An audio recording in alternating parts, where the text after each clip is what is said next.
gone. So it dumped into my truck, and I said, I'm going to get that 30-point buck. Yeah, I'm going to get that 30-point buck. If it's the last thing I do, I'm going to get that 30-point buck. The end. Hey.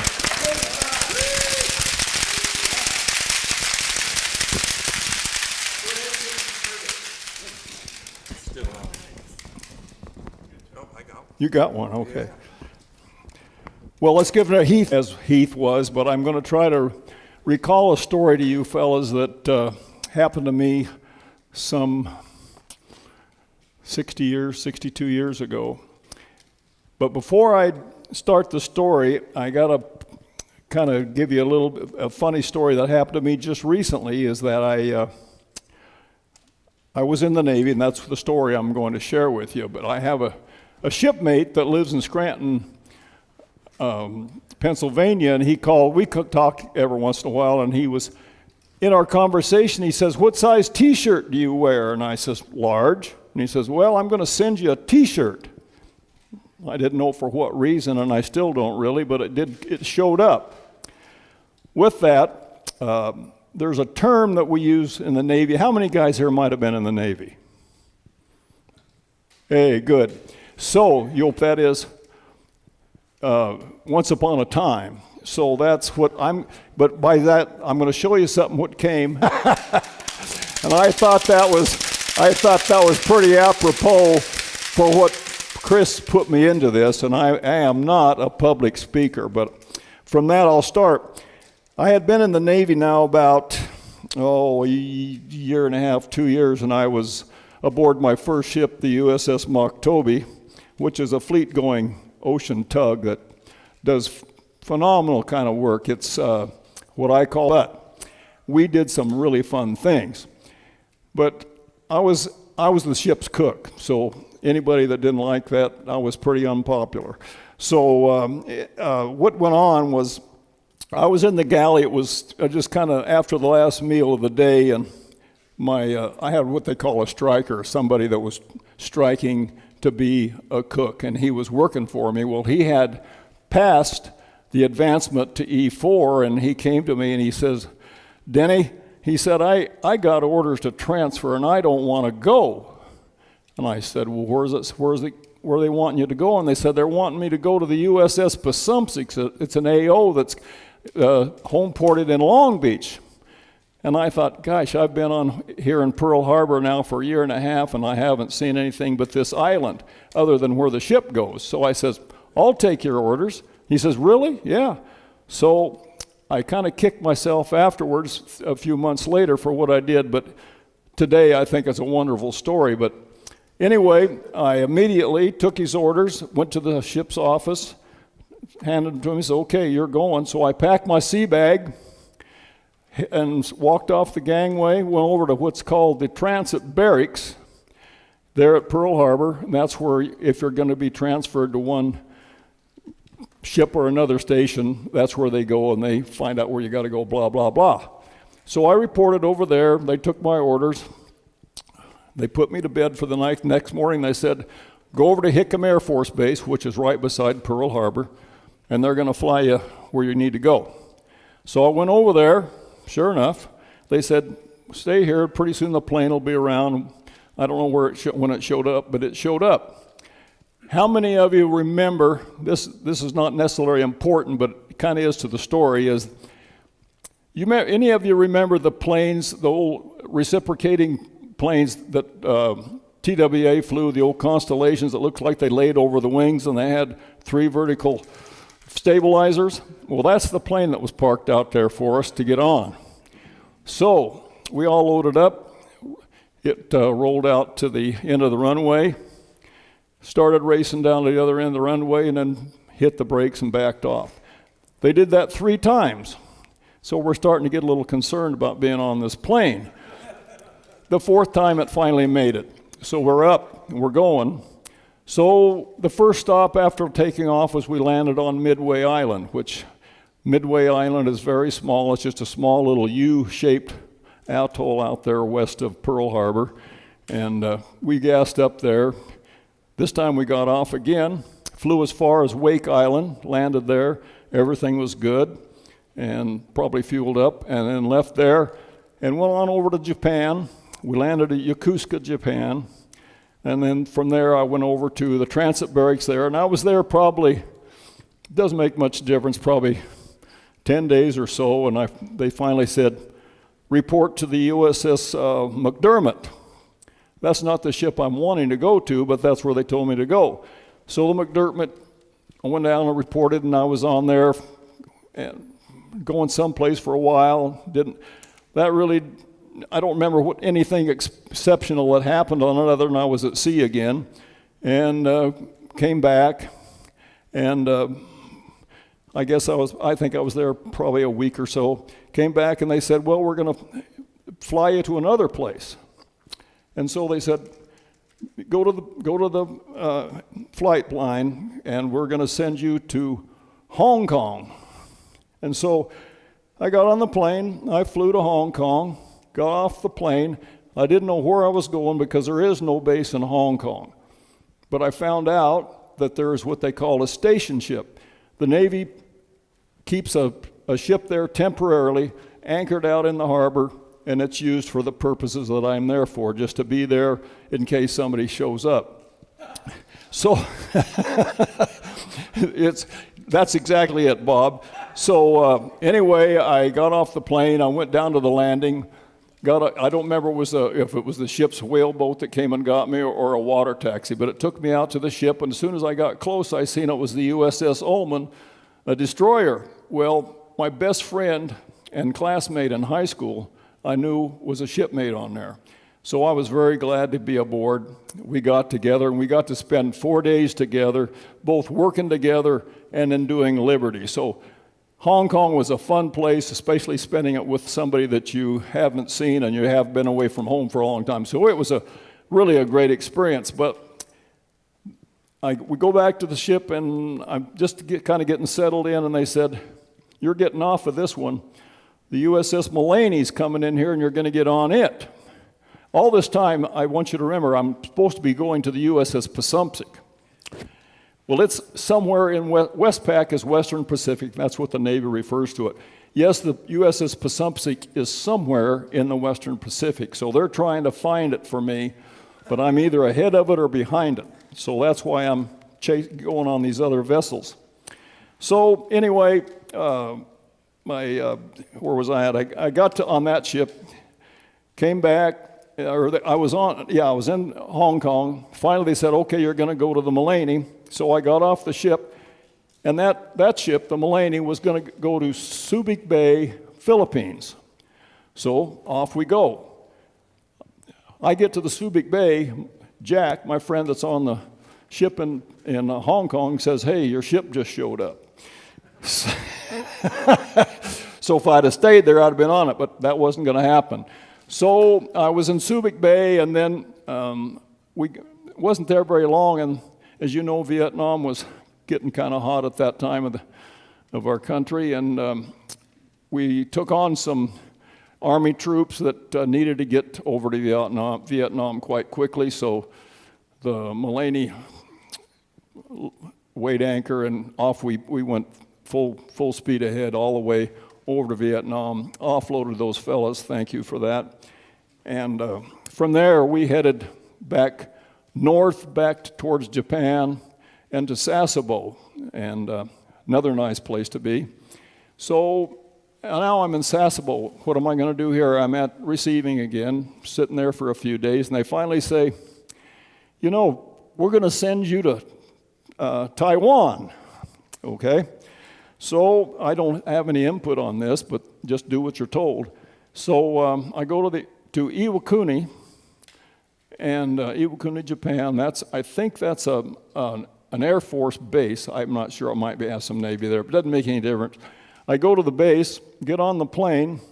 Before I get on the plane, they say, petty officer, because I'm just a little E4, petty officer, come here. I just did what I was told, came over, he said, strap this 45, see that crate in this cargo plane? You're going to stand by it until somebody relieves you. Do what you're told. So I strapped on the 45, got on the plane, and it's a cargo plane with a little bit of passenger seats up forward. Well, nothing happened, but I sat by that thing like I was really protecting something, but a big box. Never was told what was in it. You didn't need to know, just protect it. So anyway, it takes me to Taipei. I get off in Taipei, and Taipei is the capital of Taiwan. It's the northern part of Taiwan, and but it's inland. It's not a seaport. I landed there. I was met by another Navy fellow that's in a small detachment. For what purpose they were there, I don't know, and I didn't have any reason to know.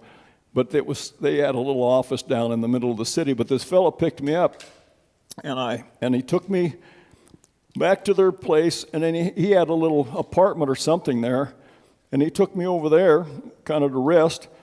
And I was telling him, I says, man, I've been traveling now close to a month, because if I didn't tell you, I got these orders May 2nd, 1962. Now it's getting the late part of May. So, and they never paid me when I left the ship. I just left with whatever I had. And so anyway, I said, man, I'm traveling. I don't have any money at all. He says, I'll fix you up. He says, now just do what I tell you. We're the best friends, and we're from wherever he was from, and we've been to school together, and we've just missed each other. And I says, just fall in line. So this is the lie of the whole story. Tell him this lie. So anyway, we go back to his office downtown and meet his chief. He's an E7. And he says, hey, Colton here, he's a good friend of mine from back home, and he's traveling through, and he needs to get paid. So back then, all your service records and your pay record is in a big sealed envelope. You can't even open it. Because it's got seal wax on it. Don't you open it. I don't know why, but don't touch it. So anyway, he had the right to open it. He opened it, pulled out my pay record, paid me some money, and I was happier than a clam. Got my money, and he said, well, he says, you're going to go to Kaohsiung. Now, Kaohsiung's the city on the coast of southern Taiwan. And so I had to go tonight. So this fellow, I forgot his name, he takes me to the train station. And when I say the train station, don't think of the trains we got here. That train was like 1920s train for us. Old coal burner, small thing. And I get on the train, and it's getting pretty much dark 30 now. And we pull out of Taipei, and we're headed south. So I don't know, somewhere when I'm on that travel, headed south, I don't know, it was an all-night run, but I remember I was on the last car of that train, and the windows were all open, and I was in summer uniform, which is white. Well, all the ash from that engine's blowing through, and so I got all this black on my uniforms.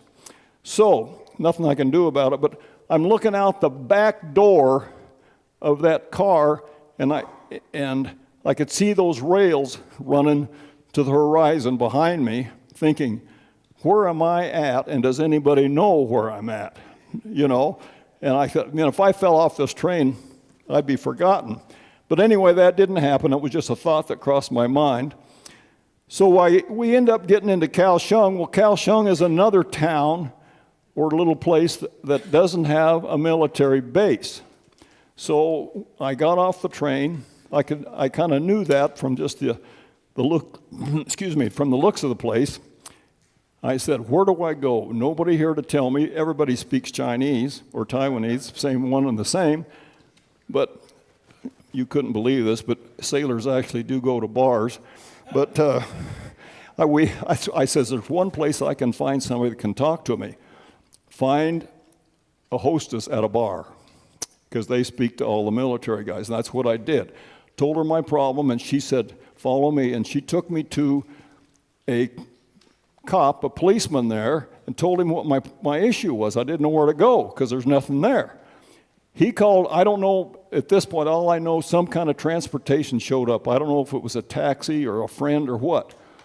Took me out of town, quite a long ways. Took me to a place which this term, I think, is well known throughout the world. It was called a hostel. It was the first time I'd ever heard that term. It's kind of like a bed and breakfast or something. And let me out there, and I tell you, that was the best place I had seen in a long time because I hadn't been getting any rest. Nothing, no good food because you're never anywhere to eat. But anyway, it was a wonderful stop, and they gave me my room, and I had a place to get a shower and had good food, put me to bed. I thought, wow, man, this is great. Got up the next morning, the fellow there even shined my shoes for me. I thought, wow, is that something cool? Got up, put my shoes on, I had a little breakfast, and pretty soon this fellow with broken English said, I can't speak like he did, but he says, you get on bus, you get on bus, you get on bus. And I said, okay. But I get my sea bag and everything, and it's a school bus, the local kid's school bus. And I'm getting on it, and I'm thinking, they said they'd do my laundry for me. I'd turned in all my dirty clothes, and I'm getting on a bus. And so I start saying, my laundry, my laundry. And I get on it, and that bus is actually going down the street. Hadn't got very far, but this little Chinese guy comes with my laundry all wrapped up and clean. So I got those. So where am I going on this school bus? Somehow I ended up at an Air Force detachment place, not an Air Force base that had any aircraft there, but had some. I didn't ever see them until when I left. And anyway, they don't know what to do with a Navy guy, you know. So, but I did manage to get a meal in their mess hall, but they didn't want me to bunk with any of those Air Force fellows. They're too good. So they put me in an abandoned barracks. Thanks, Russ. But anyway, they put me in an abandoned barracks, which was fine with me. It was quiet, and I was there a couple of days, and finally they come to me and they say, oh yeah, follow us. I went out to literally a grass airfield, not a cement one, a grass airfield. And for you, Russ, you can probably explain this better than I, but they said, get on that plane over there. It was an old DC-3 tail dragger, and it belonged to the Taiwanese military. And it was not only for military, it was for any family and baby that wanted to get on there. And they're not a sealed cabin. I mean, they're not airtight. So we get on there, and if you've ever ridden in a tail dragger, when it's going down the strip, you're going like this because the back end is swirling. Anyway, and the little kids are crying and all that. The door's over here rattling like that. We get off. It takes me back to Taipei, where I came to the island. Get back there. Now this is getting like first part of June, and I started the 1st of May. So get up to Taipei, and they put me on another plane there, a big plane, regular passenger plane, and I ended up. Where did I go? Can't remember where I went. I've got it somewhere, but anyway. We left there, and I believe I ended up in Guam, and from Guam, I flew to Pearl, and from Pearl, I flew to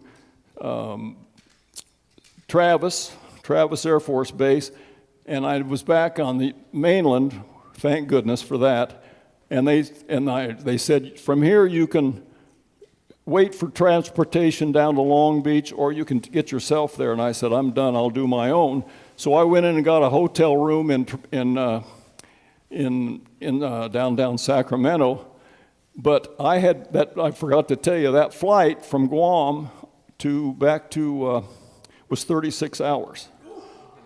Yeah, so I didn't know day from night when I got there. But anyway, so I went to got that hotel room, spent the night, got up the next morning, took the bus down to Long Beach, or down to LA actually. Took what was called, at that time, there was a little train called the Red Car that ran between LA and Long Beach. And so it was another little train ride.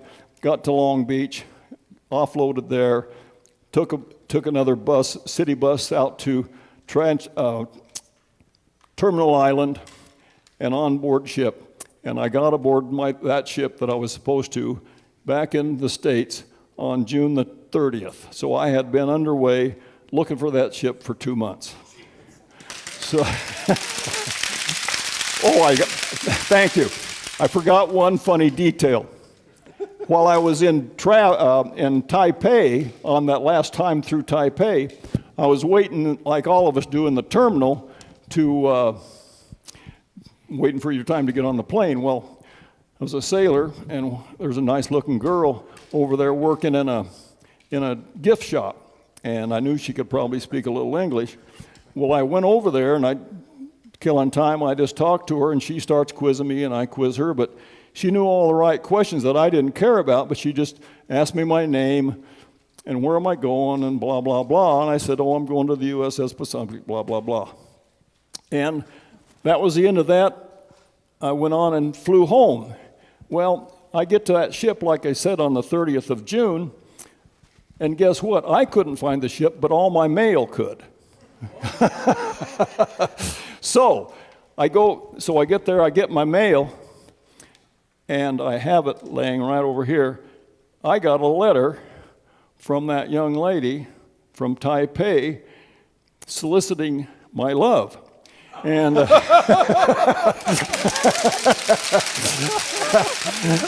she was offering, you just send for me and I'll be on my way.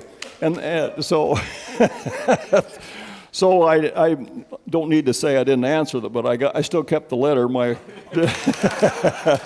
So pardon? Just in case. Yeah. Anyway, that's my story, guys. Denny. Wait a minute.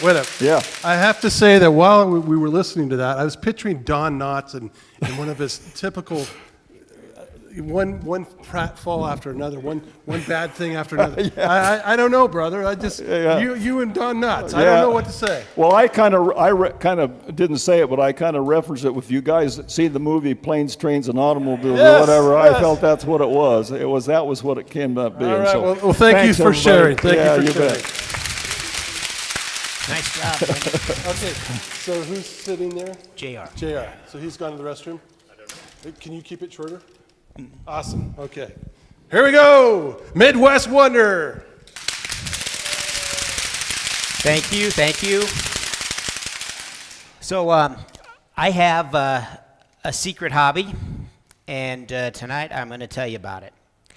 And just so everybody knows, no animals are harmed in this story, and nor in real life either. So anyway, my secret hobby is cat trapping. Cat trapping. Yes. So that is nothing I set out in life to do. It's not any ambition I had, but I kind of fell into it. And so how did this happen to me? Well, we moved to frontier life in the wilds of Kuna. And to survive in that area, you got to have some cats. So we got a few cats from the neighbor. We were happy with a few cats. They did a nice job. Then a few more cats showed up. Not sure where they came from. We handled them okay. My wife's really good with animals, so she did a good job of all that. Then a few more arrived. Then a few more. We had 3 or 4. Then we had 6 or 8. Then we had 10 or 20. And they just kept coming. Some, I think, were born on the property. Others just showed up.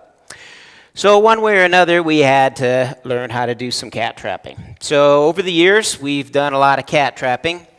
One of my first trials of cat trapping, we caught the nice little kitten. We knew there was another little kitten and the mother. So we caught the one little kitten, and the mother was right there. We cornered her in the barn, and we managed to get her into the trap without too many scratches. But where was that other kitten? Well, we looked around, and there it was, perched on a box. That fuzzy little guy was watching the whole cat rodeo and having a good old time, just like in the cartoons. So we got one in the trap as well. Now, sometimes we have to expand a little bit outside of cats. One night we heard our pump going off, and so I went out to the barn to see if we had a leak, which sometimes happens in the wilds of Kuna. And I found a raccoon that was happily washing its hands in our horse water. It had pulled the plug out, and the water was shooting out. So I knew that this was a little bit beyond my skill, so I called in the professionals from Critter Ritter. They got their trap out there, and after a few weeks, they caught nothing. So I said, okay, well, I can do that for $125 myself. So I got a little trap and put it out there in the barn and baited it up, and I thought, I'm on my way to catching that raccoon, or at least a cat. And the next morning I came out, and there was a nice little black and white skunk. Woo! So that was a little bit beyond my expertise. The gloves wouldn't quite do enough on that. So, of course, I Googled, how do you release a skunk from a trap without getting sprayed? And it's got a really nice way to do it. You take a tarp and put it in front of you and walk up and tell the skunk you're coming, because they can't see well, but they like to be kept informed. They have good hearing. And that tarp worked really well. He did spray, but the one thing it didn't mention is don't wear leather boots. And don't put your trap against the wood in the barn either. So the leather boots and the barn smelled like a skunk for a long time. But the skunk survived and I survived. So back to the cats, though. We still have lots of cats to trap. Whenever I feel like we need to get a few taken care of, we trap them, take them to the vet, get them taken care of, or we adopt them out if that's what's necessary as well. But the fun thing about it is you never know exactly what you're going to catch. I usually catch a few cats that I've never seen before. Most of them are pretty vicious, and a few are tame. Sometimes they're a little easier to trap. They just walk into the house and you catch them that way. But since this is and has become my hobby, I've tried to enjoy it a little bit. So my neighbor and I, my neighbor also likes to be a cat trapper. We usually text photos of back and forth showing our latest catches. So anyway, that's my secret hobby, and I'm happy to share my tips and tricks, but I want to finish with a public service announcement. The Humane Society has started up a really, really nice program where you can take a cat in, they'll spay or neuter it, and then they'll give it its shots, and if it needs some extra treatment, they'll do that, and they'll return it to you, and then you can release it back to your own cat community. So it's a really great program, no charge, and they'll even loan you a trap if you're not a cat trapper.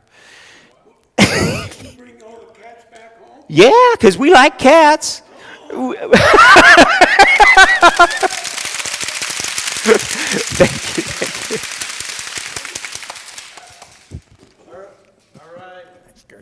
Johnny Rocket, let's hear it. Rocket.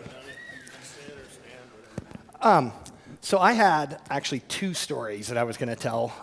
One was a good story, and one was one that is probably not so good to tell.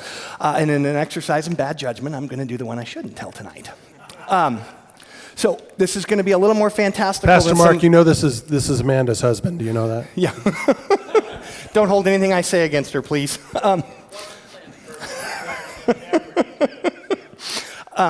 Just tell him Ben did it. Live It's a and little learn, okay? fantastical Live and learn. sounding, but this is a true story, and I'm telling this one instead of the one with the moral at the end. So I worked in New York City when I was 19 years old, Ben's age. Moved back there, and I got a job as a waiter, waiting tables, doing my thing there, and the things that you see in that city, coming from Boise, Idaho, are pretty insane, right? Things like I've never seen before, and this is one of those things. And stay with me. Like I said, it's a little hard to believe at first. But I'm working as a waiter there, and I've got this gentleman that comes in. We're close to closing time, older fella, and he comes walking in. I'm not kidding you. He comes walking in with an ostrich next to him. So the guy and the ostrich come walking into the restaurant, and the fellow looks at me, and he's like, just like ordering like you normally would, right? I want to get a cheeseburger. I want to get it with bacon. I want to get it with ketchup, French fries, and maybe like a Coke or something. I'm like, okay, still eyeballs directly on the ostrich, right? I've not seen an ostrich walk in with a gentleman before. And the ostrich looks at me. I'm not kidding you. The ostrich looks at me and says, I'll have the same thing. That sounds great. It's modern times. Maybe it's one of those animatronic things from the movies. I don't know, right? So don't know what else to do. I go back and I take their order, bring it out to them. When they're finally finished with their meal, they both go through the whole thing. I bring out the bill, and the gentleman asked me, how much is it? I said, it's exactly $10.32. So the fellow reaches into his pocket, and he pulls out exactly $10.32. Strangest thing I'd ever seen, but let it go, it's New York City. Come back the next night, and wouldn't you know, the gentleman walks back in with an ostrich, ask him what they want to order, and wouldn't you know it, a cheeseburger with bacon, ketchup, French fries, and a Coke. And I look at the ostrich, and wouldn't you know it, the ostrich looks at me and says, I'll have the same thing. That sounds fantastic. I get him the order. He catches me before I go. He's like, can we get some dessert with that too? Maybe bring us out a pie at the end. Okay. So at the end of their meal, I bring them out their ticket again and ask me how much it is. And I said, well, a little more. You had dessert tonight. It's like $15 and I think 42 cents. And he pulls into his pocket. It grabs out exactly $15.42. I'm like, okay, this is weird. I should probably be thinking the ostrich is weird, but the guy has exact change every time he comes in. So they go on about their way. Now, wouldn't you know it, they come in on Friday night, walk right up to me the same as they have been. I asked him if, are you going to get the cheeseburger with the bacon and the fries and the Coke? And he's like, no. Today's Friday. We're going to splurge a little bit tonight. I want to get a steak and a baked potato, the whole fixins. I want it all. And I look over at the ostrich. I'm now used to the ostrich saying something to me. And the ostrich says, that sounds fantastic. What a brilliant idea. I'll get exactly the same thing. Go about, have their meal, do their business. I come out at the end just like I have the other times. And he asked me how much it is. I said, $32.56. And he pulls out, wouldn't you know it, exactly $32.56. I couldn't help it at this point, right? We're closing up. I had to ask. Now, you think I'd asked about the ostrich first, but no, I was more curious about the change in his pocket. I'm like, every single time, you have exactly the right amount of money. Like, how is that possible? You don't know what the prices are here. You come in and you have exact change. And the guy looks at me, and he's thinking for a minute. I'm not sure he wants to tell me what he's about to tell me, but he's like, well, let me tell you, son. About 2 weeks ago, I was cleaning out my garage, and I found a lamp up in the attic. Dusty old lamp. He's like, I got that lamp out, and I rubbed the lamp. And wouldn't you know it, a genie popped out. I said, okay, really? I'm like, okay, genie popped out, and what happened? He's like, well, he gave me 2 wishes. I always thought it was 3. I asked him what those 2 wishes were, and he goes, well, I thought about it for a really long time, and my first wish was no matter what I ever buy, the whole rest of my life, I'll always have exact change for it. And I'm sitting there going, oh my gosh, that's brilliant. Like $1 million, that might not be worth anything in 20 years from now. But you always have. You want to go buy a Mercedes-Benz? Money's in your pocket. Brilliant. I'm like, you're a genius. I'm like, so what was the second wish for? He goes, well, I wished for a chick with long legs who agreed with everything I ever said and thought I was a genius. The moral he taught me was we men can be geniuses until we start thinking about girls. That's it. Yeah! Good job, John. Johnny Rocket! Are you guys, is everybody awake? Everybody awake? No. I'm going to, I was going to do a real serious one, but I'm not going to do it because you guys don't look cute enough to be able to follow what I'm saying. So anyway, no. I went from Canada and I went to South America, and I'm going to tell you a little bit about that tale. I started in 1970, and I ended up in Miami, and I had a sterilizer filled with surgical needles, which are glass needles. And then I had my airplane bag that I was going to carry my stuff on for 2 or 3 years, however I was going to be down there. I hooked up with what they called one of the leaders of medicine for South America. He'd actually studied with Madame Curie, and I found out about him, and I wrote down to him, and he set me up in a mentor program. So I showed up. I flew into Miami, and I'm waiting for Avianca Airlines. And if you know anything about Latin Airlines, you know that, some things just don't always correctly happen. So I was there for 16 hours, sitting in this bar, and there's a priest from Chicago who's been gone for 30 years, and he's going back to Barranquilla to meet his family. Well, he kept drinking. Well, finally at 16 hours, they called us up, and I ended up dragging him and his stuff and my stuff to the plane, got on the plane, got off of the plane 16 hours later. Now, the people that are going to meet me for the mentor program, they're gone. They're not waiting in the airport 16 hours. So I walk up, I handled the poor priest to his family, and they hauled him in. Well, I slid in behind them because I said, nobody's here to meet me. Anyway, I was almost through immigration, and the pretty lady in the back said, Alberto? And I said, here I am. So I went through. I went from there, the family that I was staying with, and Dr. Luis Martinez, they'd come to they'd come to Barranquilla every Christmas and have holiday with their family. And my roommate was the Archbishop, Catholic Archbishop of Colombia, because he and Luis Martinez had come over from France when they took their initial situation. So I got to learn about Catholicism by smoking cigarettes and drinking rum rico down with the white priest at the beach because it was so hot. He and I were just white, little fish belly white. So I learned that, and then I started into the hospital in Barranquilla. It was a OBGYN hospital. I was there to study parasites, worms, and babies, and we had 500 babies in the beds.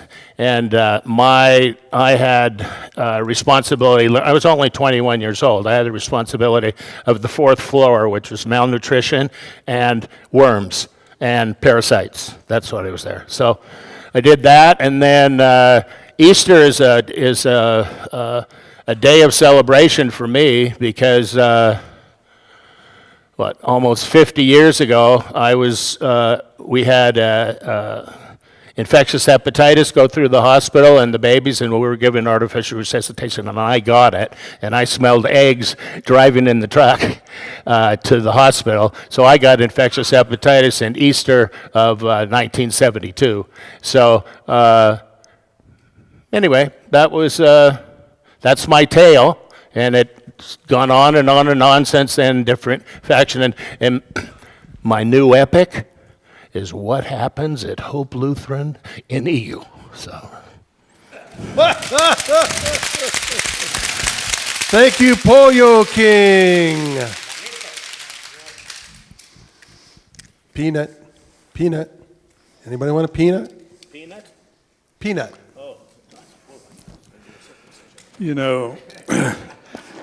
If Chris asks you to do something, and then he comes up with a nickname like Peanut,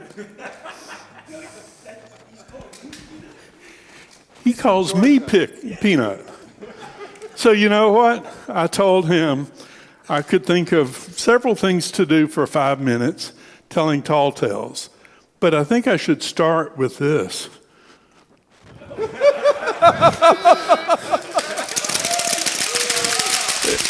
Is that not a tall tale?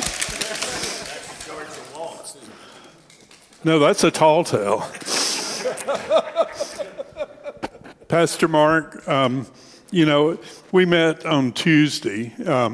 Andy over here and I do the food pantry. Well, when Pastor Todd was here, we were in talking to him on a Tuesday, and he looked at Andy and he said, Andy, I'll always remember you. Do you remember this? I do. He said, you have a hymn named after you. And we both looked and he says, Andy walks with me, Andy talks with me. So, all right. So my story is this.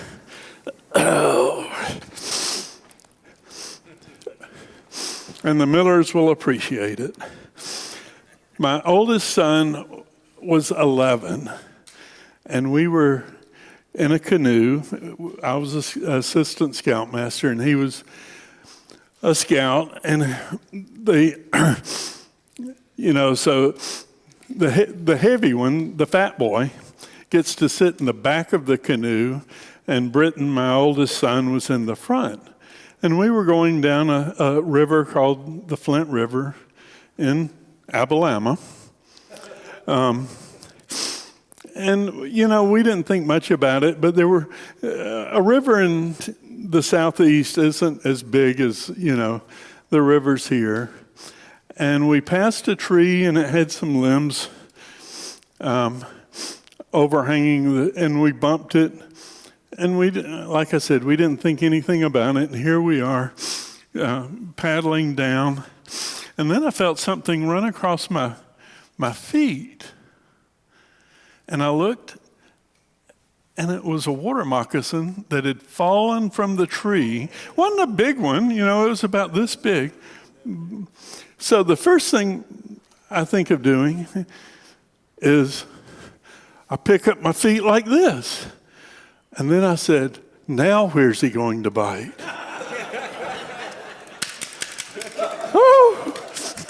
So Britton gave me his paddle, and I got mine, and we threw it out, and nothing happened. But I'll never forget, I keep my feet on the floor of the canoe now. So, all right, is that 5? Thank you, Andy. Thank you. I think we'll change your name to Too Tall. You have one of these yet? I do. All right. It's all you. Bearded one.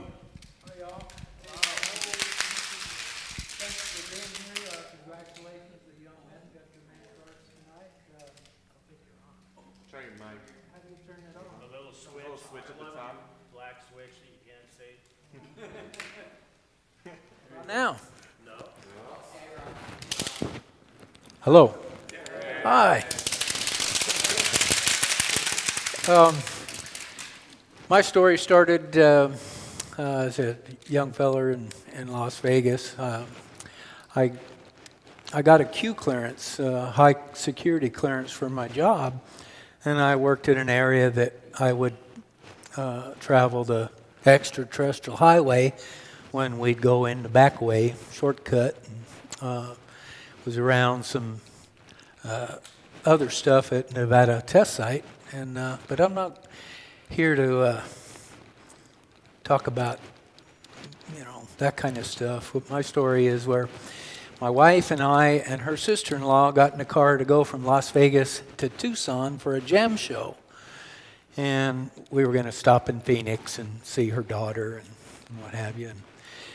And we were just clearing the driveway when my wife plugged in a CD from church, from Easter music at our church. And being a fellow that wants to control things, I was pouting in the back seat, like, why do we plug this in right away? And, well, we traveled 30 miles and we're at Hoover Dam, and there's canyon walls up around you for hundreds of feet. And although having lived there 49 years, I had never seen bighorn sheep.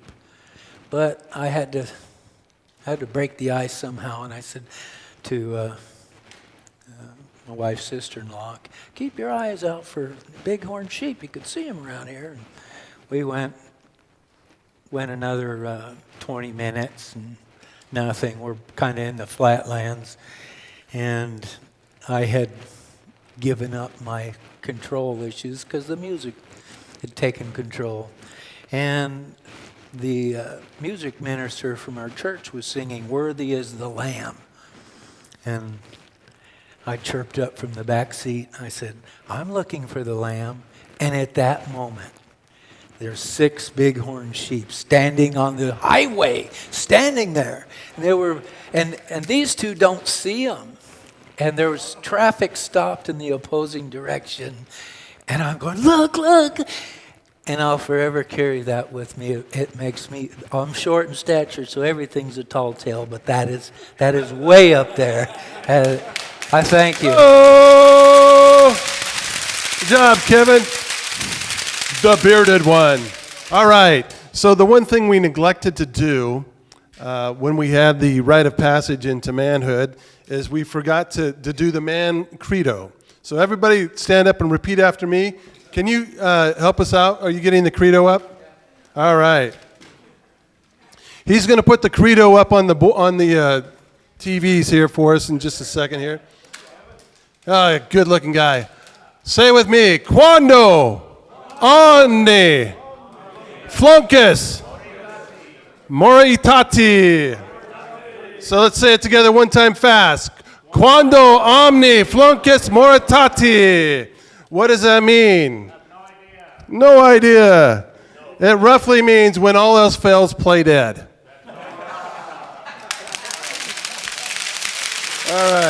All right. So, are you guys going to go back and deliberate? Why don't you go deliberate? You guys have a seat for a second. Go ahead and have a seat. Can someone grab that bowl with the raffle? Yes, that's what it is. Raffle. You got fabulous prizes here to give away.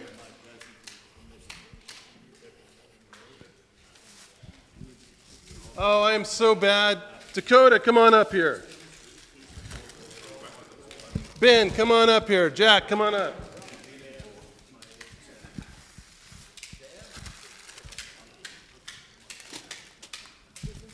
If you guys watch the Red Green Show, at the very end of the show, he always says, now, if women don't find you handsome, they should at least find you handy. So to get these guys started in the proper red-green manner, we've got some duct tape and some clips or tie-downs here. Thank you. All right, thanks, guys. Thanks.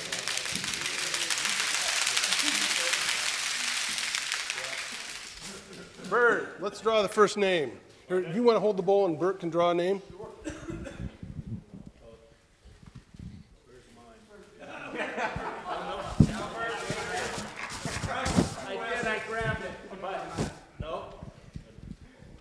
What's the first name, Bert? Joe H. Joe H. Come on down. Joe, come on down, Joe. Now, Joe. Disqualification. He didn't write his last name.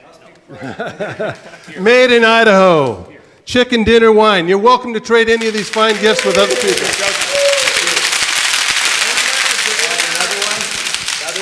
Draw another name. So what we're doing here is we're actually stalling while they figure out the prizes for these fabulous contestants here. Somebody's child. Where is it? No.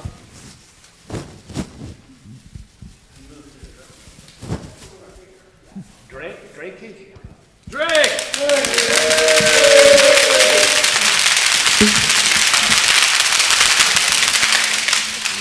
Grill in good health.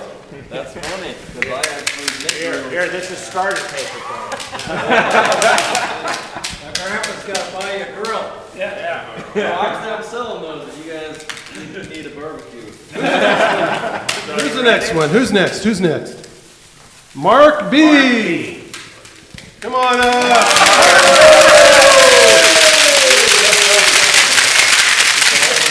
I guess God wants you to clean up a little here.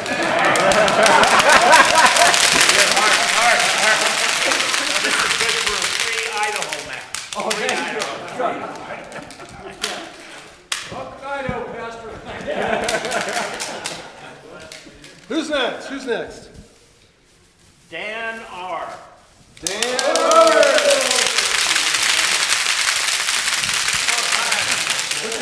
Put your hat on.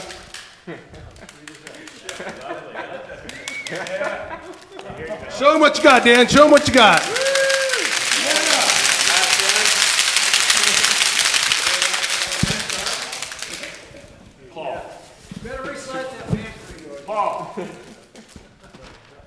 Paul W. Come on down.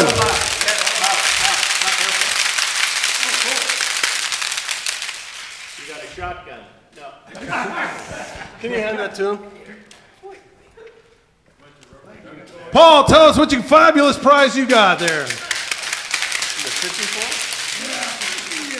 Woo!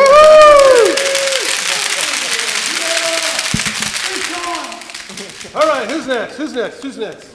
Fabulous prize. Jeff S. Jeff S. Oh, he's gone. He's gone. Let's draw another name. He's gone. Yeah. Must be present to win. These fine towels say, B. Ted B, come on down. Come on, Ted, come on. So what do they say? They say, the towels say, grill something. I don't know. Dishwater hands. What do they say, Ted? What do they say? Good eats, barbecue. Oh, good eats and repeat barbecue. Yes, yes, yes, yes. You're gonna spend some time in the kitchen.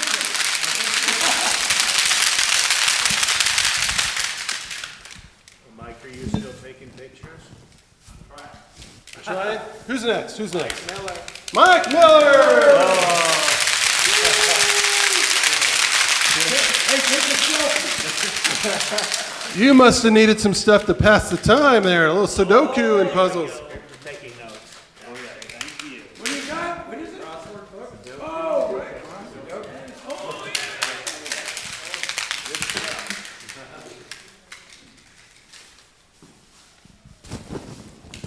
Are we, do you guys have winners for us? Well, wait a minute. Okay, well, just give me, we'll draw two more times. Chuck was right there, but he is not there anymore? No, that's Jack. You tried to change your name on me. No, Chuck. Okay, thank you. Huh? Chuck S. You know Chuck. For the minister Chuck. Did he leave? Oh, shoot. What? Oh, no. The girls' basketball game. That's right. He's recording that. Last one. Lonnie H. Lonnie H.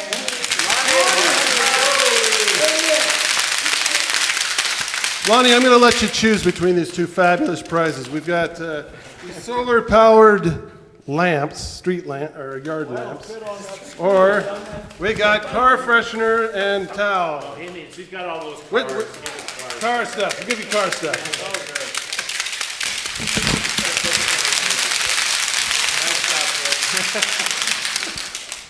All right. How about? Can we have a clap for him? He's done such a heck of a great job. Last one. Let's do this. Sawtooth Chardonnay, made in Idaho wine. Oh, Bert Baker. Yeah. Oh, Bert!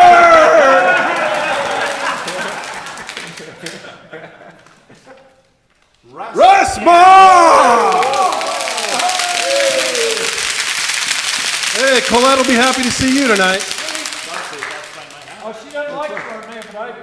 Oh, you do. That's even was made for you then. All right, let's get down. Do you know where the box of plaques are? Box of Pops? Plaques. Flax. At home. Do you know where they're at? They're on the floor out there? Or Brian, can you help us grab those? Okay. While we wait for Brian to come in. There we go. They're patient. There's the patient. There's one. Got blood on the face, big disgrace. Yeah. Here we go. The first award. I want to show you these beautiful, beautiful fish. These fish were hand cut out by our good friend, Mr. Brian there, but they were authentically painted by our beautiful pianist back there, Linda. Okay, so the first one is The One That Got Away, Curtis.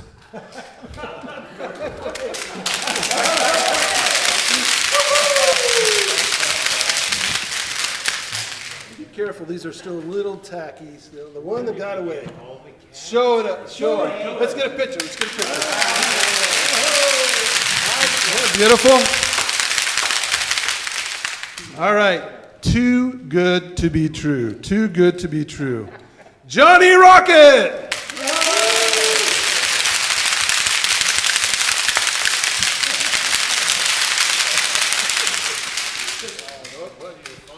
Best storyteller. Best storyteller. This would be kind of like the apex of it all. The best storyteller. Who do you think it is? Do you think it's Denny?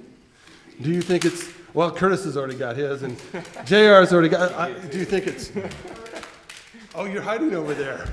I'm sorry, I didn't mean to offend you. We'll find a better name than Peanut. We'll call you Too Tall. It'll be okay. Okay, Heath, best storyteller.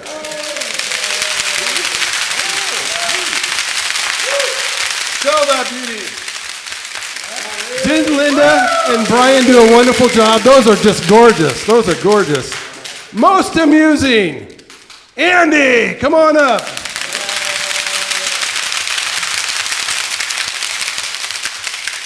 She did a great job. Look how authentic that looks.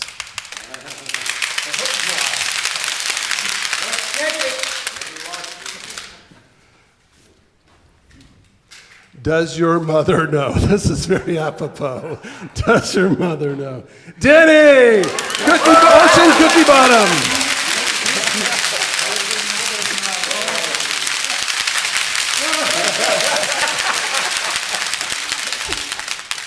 Okay.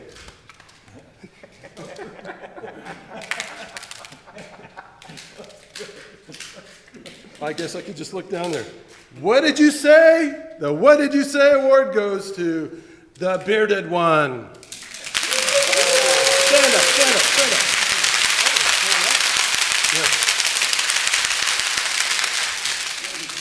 Yeah. Okay, Bert, we are definitely not going to leave you out, but we had to get a special one for you. Just no kissing and embrace. No kissing involved.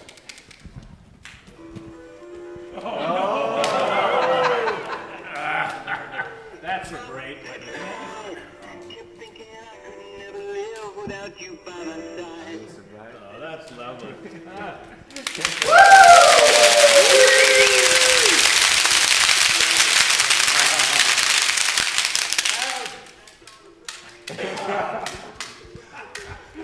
All right. Just push the button one more time, it'll turn off. It plays 3 different songs for you. It plays I Will Survive, Don't Worry, Be Happy, and then something else about a fishing kind of thing. I don't remember. There's 3 of them. Jump on my worm? Maybe. Could be. All right, so now if you'll stand with us, we're going to sing a song. We're going to do Amazing Grace, but I'd like you to grab the hands of your person right next to you, and we'll make this a connection. This evening is all about connection, strengthening the bonds with others. Oh, I grab your hand. There you go. Thanks, Bert.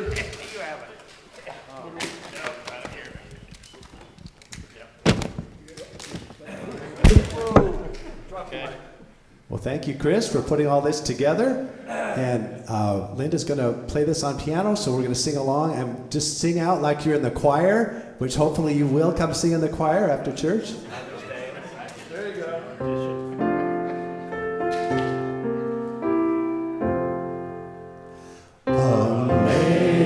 Amazing grace, how sweet the sound that saved a wretch like me. I once was lost, but now am found, was blind, but now I see.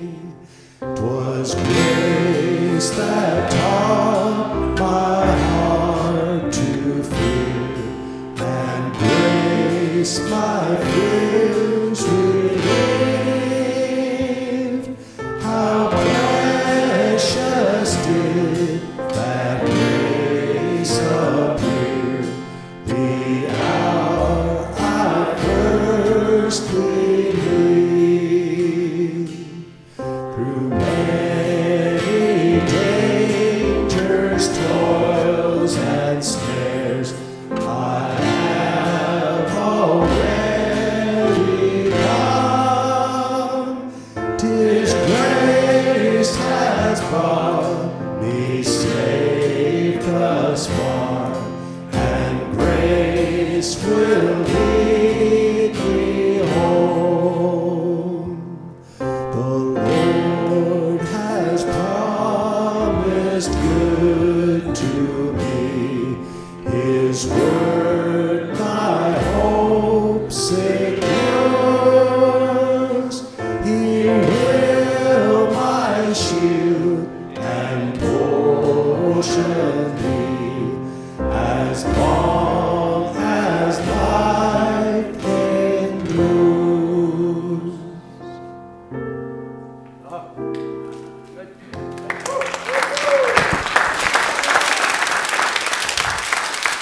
All right, you can go ahead and have a quick seat. Hopefully you guys have had fun tonight. Hopefully you've met somebody and got to know somebody a little bit closer than you knew before you came here tonight. That's what it's all about, being one in body and one in common and camaraderie. So tonight we're going to end with the man's prayer before we do the actual prayer. This is directly stolen from the Red Green Show, so if you know it, you're going to be ahead of the game here. So it goes like this. You ready, Jack? I'm a man. I can change. If I have to. All right. Thanks. Okay. Oh, I guess. Yes, I guess. I guess. That's right. That's the very end. So how it goes is, I'm a man. I can change. If I have to, I guess. All right. Okay. So, yes, Dave. All of you people who got the barbecue thing were wondering what to do. Starting in June 5th, we will be having our weekly barbecue. June 5th, the weekly hot dog lunch. Barbecuing here, okay. So just know that I am leading of the disciple team, and that's what put this on tonight and organized this and so forth. So we'll be doing things like this a couple more times this year, and then we'll try to make it. Did you guys have fun tonight? Would you do this again? Okay. So if you have ideas and things, please share them. We want to do more and more fun things and get to know each other at a deeper level. But right now, we're going to call up our good friend, the chef here. He's going to pray us out. And then after that, I need volunteers to help put chairs, put the sanctuary back in order, any cleanup we need to do with food, and then we can split and have the rest of the evening to ourselves. You want the mic? Thanks, Chris. You're welcome, Lonnie.